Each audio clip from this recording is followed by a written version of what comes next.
भालू जब किसी के गले लगता है ना तो भालू ऐसी जप्पी मारता है, उसका प्यार अलग ही हो जाता है। सीएम साहब आप तो सारे डम्मी हो। अनिल विज जिसकी मानसिक संतुलन खोआ हुआ इंसान है, क्या बोलता है क्या कहेगा उसका किसी को नहीं पता। इतनी तेज ये झूठ बोलते हैं बीजेपी वाले। शोएब अख्तर जितनी स्पीड से गेंद फेंकता है ना, उससे भी दूनी स्पीड से ये झूठ बोलने का लाइसेंस इस बीजेपी को मिला हो। अभय सिंह जी को भी पता लगेगा और भाई बीजेपी वालों को भी पता लगेगा। भालू उल्टा भी चढ़ जाता है, पेड़ पर नीचे से चढ़ जाता है। इन्हें जिता के विधानसभा में इन्हें ऊपर चढ़ाओगे और इनको चलता करने का काम करें। नमस्कार, मैं हूं परविंदर और आप देख रहे हैं हरियाणा टीवी। तो भारतीय जनता पार्टी के दिग्गज नेता ओम प्रकाश धनखड़ को हराने वाले बादली से विधायक कुलदीप वत्स जी हमारे साथ यहाँ पर बातचीत करने के लिए मौजूद हैं। इस समय ओम प्रकाश धनखड़ बीजेपी के प्रदेशाध्यक्ष हैं। कुलदीप जी, जिस मंत्र से आपने बादली का चुनाव लड़ा था, जिस तरीके से आपने दिग्गज नेता को हराया था, क्या वो मंत्र आपने पार्टी को यहाँ पर अपने नेता भालू को दिया है ताकि वो यहाँ पर चुनाव में जीत दर्ज कर सके? धन्यवाद सैन साहब। एक तो देखिए, जो पार्टी ने मेरी जिम्मेवारी दी है, मेरे साथी हैं, जो मेरे रणनीतिकार हैं बादली के, सारे साथी आप परली साइड देखो, इधर देखो, और प्रत्येक उस गांव में जो 55 गांव है, मैंने अपने प्रत्येक साथी अपने लेवल पे, हमने धनखड़ साहब की तरह यानी 200 गाड़ियाँ 500 गाड़ियाँ लेके चलने का हमने शौक नहीं। हम तो कांग्रेस के कार्यकर्ता हैं। हमने भालू को ऐसा मंत्र दे दिया, मैंने कहा भालू जिस तरह भालू जब असली कोड़ी भरा कर ना, तो वैसी कोड़ी लोगों के पैरों की भर, और लोगों से जब तक आश्वासन नहीं मिले तो छोड़ना मत। और उनको भी हमने बताया है, और सारे हमारे भाई जिन का हमारे साथियों का तजर्बा है, कुछ गांव में जा रहे हैं, कोई कहीं है, हम अपनी पूरी रणनीति के तहत इस बड़ौदा के जंग को जीतेंगे और अच्छे मार्जिन से। कांग्रेस का प्रत्याशी चौधरी भूपेंद्र सिंह हुड्डा जी, हमारी आदरणीय बहन कुमारी शैलजा जी और दीपेंद्र हुड्डा जी के नेतृत्व में, और हमारी कांग्रेस अच्छे बहुमत से जीतने के लिए जा रही है। आपने भालू का नाम लिया तो मुझे अभय चौटाला की बात याद आती है। उन्होंने कहा था कि अगर भालू विधानसभा में जाएगा तो इंसानों का क्या काम वहाँ पर? देखिए, अभय सिंह चौटाला मेरे अच्छे मित्र हैं, बड़े भाई है, पर मैंने उसकी बाइट सुनी नहीं। अगर अभय सिंह चौटाला ऐसी बयानबाजी करता है तो वास्तव में ये एक छोटी सोच है। भालू कोई जानवर नहीं है, एक प्यार का नाम है। उसका नाम असली इंदुराज नरवाल है। भालू कहते प्यार से, और अभय सिंह जी को ये नहीं पता भालू का असली मतलब क्या है। भालू जब किसी के गले लगता है ना, तो भालू ऐसी जप्पी मारता है, उसका प्यार अलग ही हो जाता है।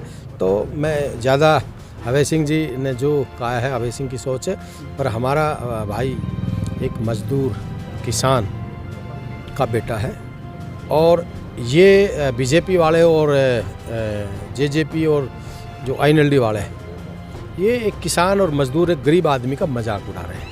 ऐसा नहीं करना चाहिए। भूपेंद्र सिंह हुड्डा और कुमारी शैलजा और दीपेंद्र हुड्डा जी ने एक गरीब एक कार्यकर्ता को टिकट दी।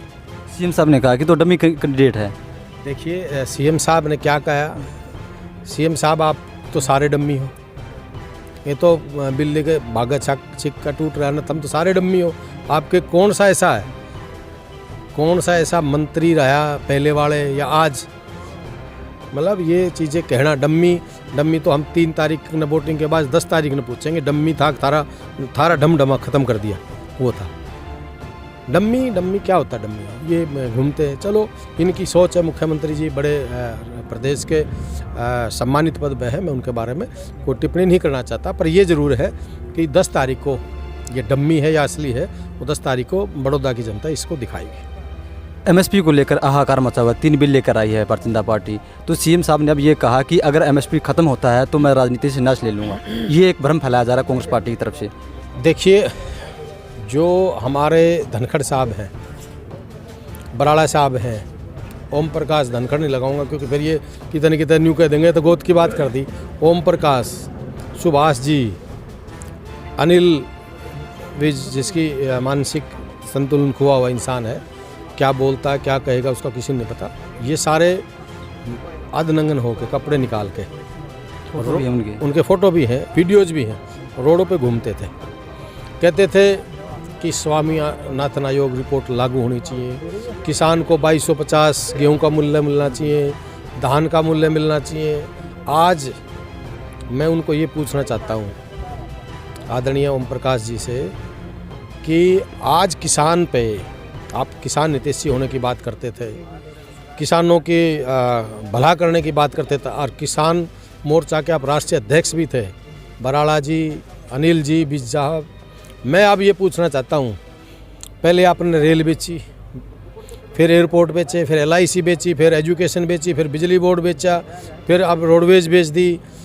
तो अब एक ऐसी क्या आपने दर्द है इनको, ये एक किसान एक ऐसी ताकत बची हुई थी।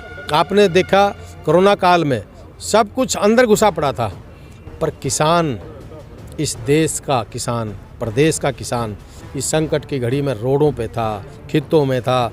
रोडों पे तो जो प्रवासी मजदूर उनकी सेवा कर रहा था और खेत में अपनी फसल को संभाल रहा था। आज बीजेपी गवर्नमेंट और जो यहाँ JJP के जो इनके साथी बैठे हैं, इन्होंने मारने का काम किया, और मारने के साथ साथ जो किसान, मजदूर, नौजवान जो हमारे साथी हैं, रोजगार, इन्होंने प्रत्येक उस व्यक्ति को, किसी भी एक आदमी का भला नहीं किया। सारे कर्मचारी आज रोडों पे हाहाकार मचा हुआ है, लूट हो रही है, खसोट हो रही है, हत्याएं हो रही हैं। तो इस बात का आप अंदाज़ा लगा सकते हैं। जी, अगर हमें हल्के की बात करते तो हल्का अभी तक पिछड़ा हुआ है। सीएम साहब कहते हैं कि इसकी वजह चौधरी भूपेंद्र सिंह हुड्डा हैं, क्योंकि उनके समय में विकास नहीं हुआ। उनके विधायक जो यहाँ से बने उन्होंने इसकी आवाज़ उठाई नहीं हल्के की, इसलिए ये हल्का पिछड़ा हुआ है। कौन से CM साहब कहते हैं? CM मनोहर लाल।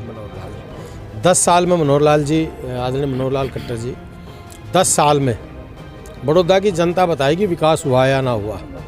और 6 साल में आप लोगों ने, आपके मंत्रियों ने या आप लोगों ने कभी बड़ौदा में किसी के घर, अपने वर्कर के घर भी, कि कभी योगेश्वर दत्त के घर भी आके आपने चाय पी, बड़ौदा की जनता का हालचाल पूछा? हाँ, आज ज़रूर है भाई।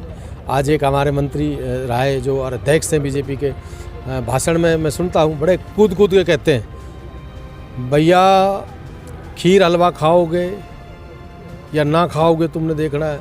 मैं आपके चैनल के माध्यम से कहना चाहता हूँ अध्यक्ष जी, ओम प्रकाश जी, आपने खीर हलवा 2 साल पहले आपकी गवर्नमेंट ने जींद में खिलाया था लोगों को, झूठ बोल के।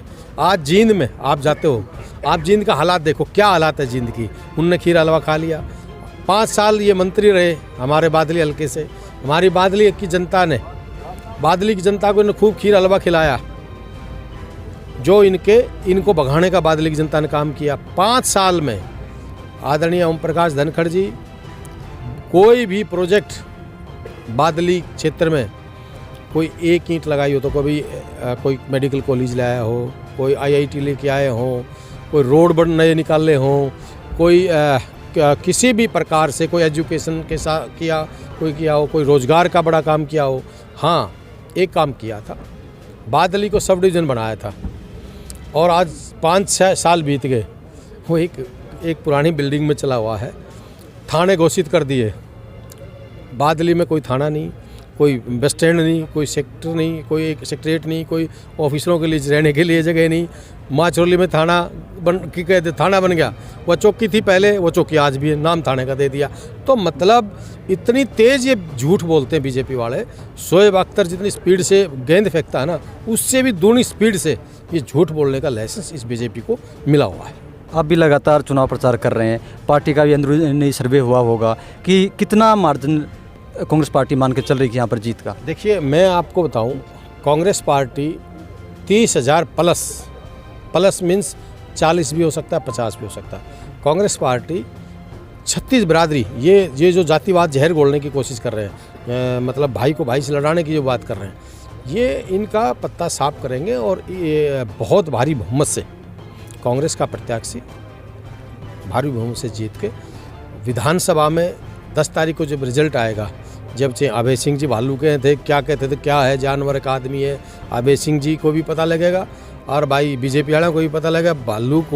भालू उल्टा भी चढ़ जाता है, पेड़ पर नीचे से चढ़ जाता है। इन्हें जिता के विधानसभा में इन्हें ऊपर चढ़ाओगे और इनको चलता करने का काम करेंगे। सुना आपने कुलदीप वत्स का साफ तौर से कहना कि 30,000 अधिक वोटों से भालू जो है चुनाव में जीत दर्ज करेंगे। इसके अलावा भारतीय जनता पार्टी जो प्रचार कर रही है वो सरासर गलत है।